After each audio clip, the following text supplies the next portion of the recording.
Grenada will welcome President of the Republic of Cuba, His Excellency Miguel Diaz-Canel, on Wednesday. We'll have details to this story and more in the national report. Have you noticed an increase or decrease in your electricity bill? You know that changes in the fuel and non-fuel rates affect your bill. You should also be aware that changes in household activities affect your bill. Ask yourself these questions. Have the rates changed? Have there been more people at your home? Have your children been on holiday? Have you used your fan or air conditioning unit more often to beat the heat? Are any of your electrical appliances or equipment faulty? Have you added any new appliances such as transformers, water heaters, or pumps? Make it a habit to understand any changes on your electricity bill. For more factors that affect your bill, visit www.grenlec.com. Grenlec, energizing our Grenada. With the details to the news for Tuesday, December 6, 2022, I am Chrisanne Mitchell. The government of Grenada will host a visit by the President of the Republic of Cuba, His Excellency Miguel Diaz-Canel, from December 7th to 8th, 2022. President Diaz-Canel will be accompanied by a high-level delegation that includes ministers of foreign affairs, health, science and technology, foreign investment, and economic collaboration. Prime Minister Honorable Deacon Mitchell welcomes a visit that will serve to strengthen the long-standing relationship between the Republic of Cuba and Grenada and provide an opportunity to explore new areas of cooperation.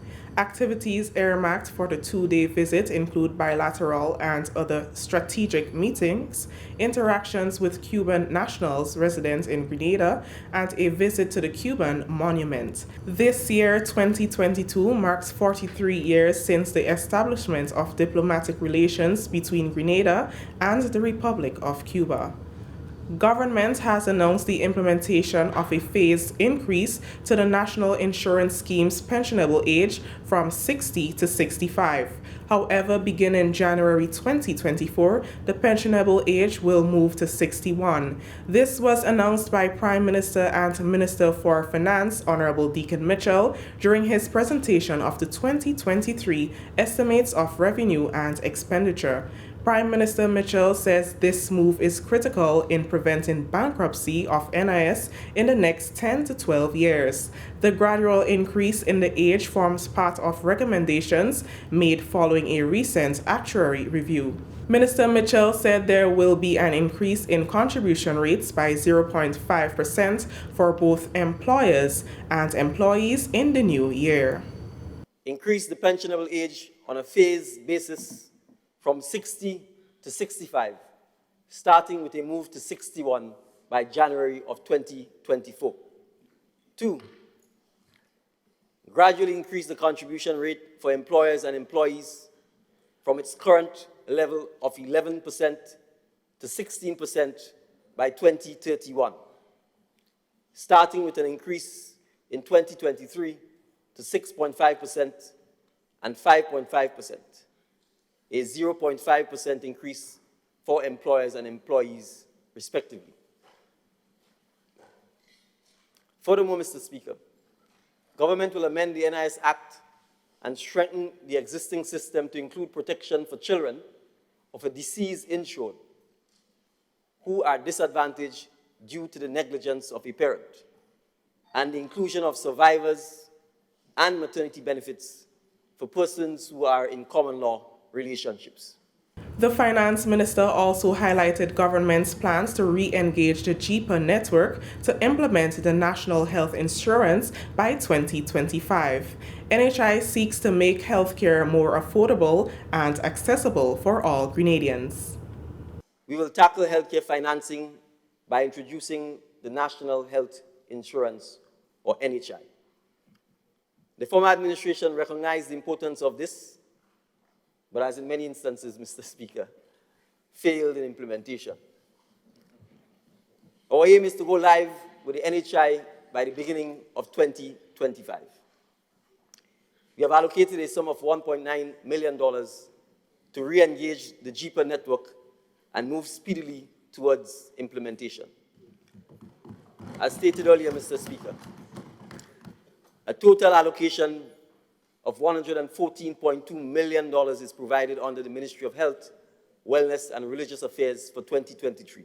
Honorable Deacon Mitchell, Prime Minister of Grenada, who also holds the portfolio of Minister for Finance, during his maiden budget presentation on Monday, announced effective February 1st, 2023, the VAT on carbonated beverages, soft drinks, sodas, and drinks with sugary content will be increased from 15% to 20%. The decision, he says, is to help in the promotion of healthier consumption habits among the population, which he believes will reduce the number of Grenadians developing diabetes, obesity, and other chronic ailments that are linked to the high consumption of these products. On Tuesday, the GIS sought a comment on the pronouncement made by the Finance Minister from well-known herbalist Patrick Delves, Akim Williams, community nutritionist attached to the Grenada Food and Nutrition Council, along with fitness instructor Fitzgerald Smith.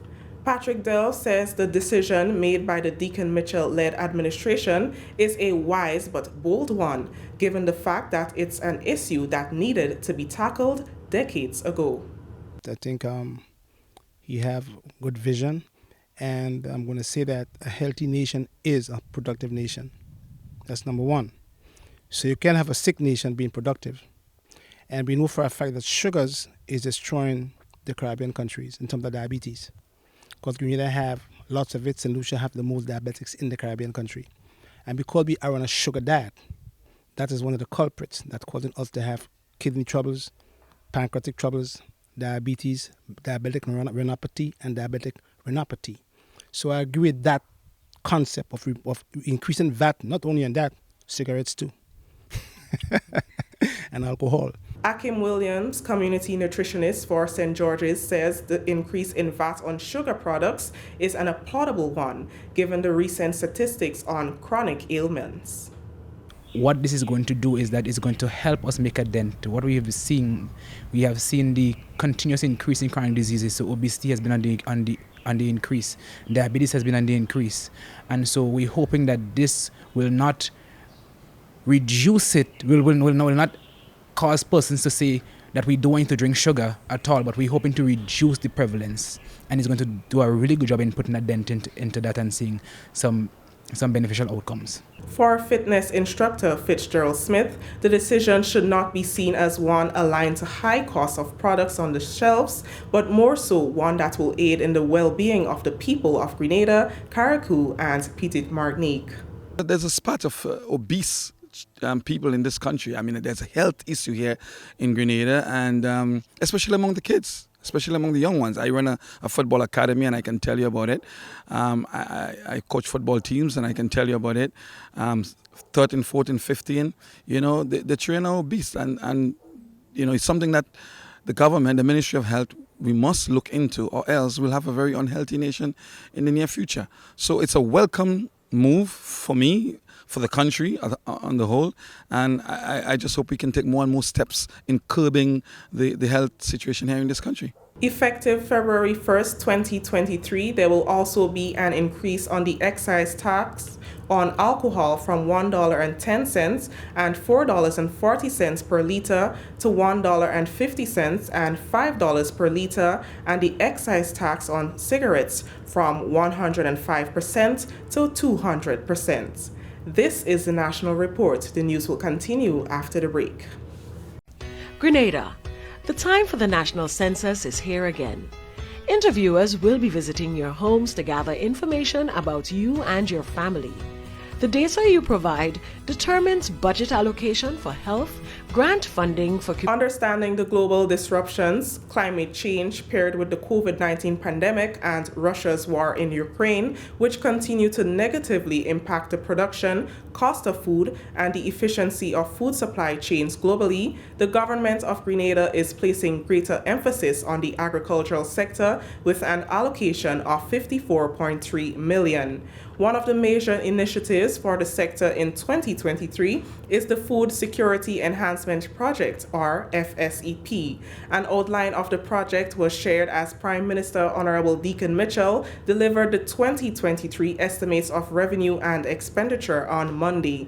According to Prime Minister Mitchell, the initiative is expected to support farmers and fisherfolk to grow their enterprises and increase local production. The Food Security Enhancement Project is estimated to cost $27 million to be implemented over a 12-month period. Major initiatives under this project include production support for crops, livestock, poultry, and fisheries. Mr. Speaker, government aims to significantly increase the acreages under production by at least 20 acres. To this end, direct support will be provided to farmers to increase the production of specific crops, namely white potatoes, cassava, yams, dasheen, corn, and bananas. Understanding the rising cost of maintaining farms, support will also be extended to farmers under this project. Small-scale livestock and poultry producers will receive support to upscale production rates in the form of feed provisions, equipment that incorporates local feed, housing support, and training. Similarly, support will be provided to small-scale fishers in the form of fish processing equipment and training, such as filleting and drying, improving fishing catching techniques, such as the use of fish aggregating devices or FADs, and the facilitation of access to fishery equipment and fish storage.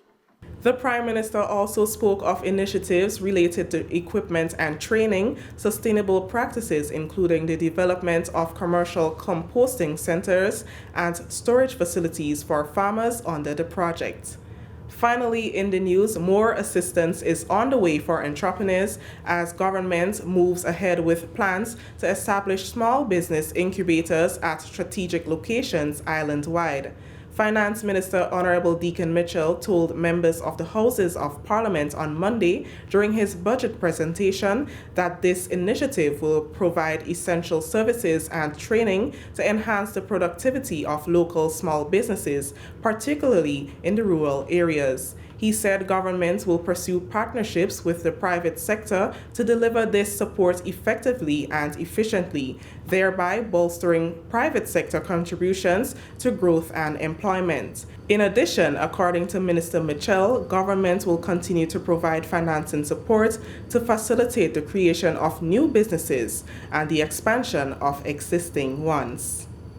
This administration recognizes the critical role of government in providing the enabling environment for businesses to thrive. As a priority, we have already begun to address the constraints faced by MSMEs in accessing finance.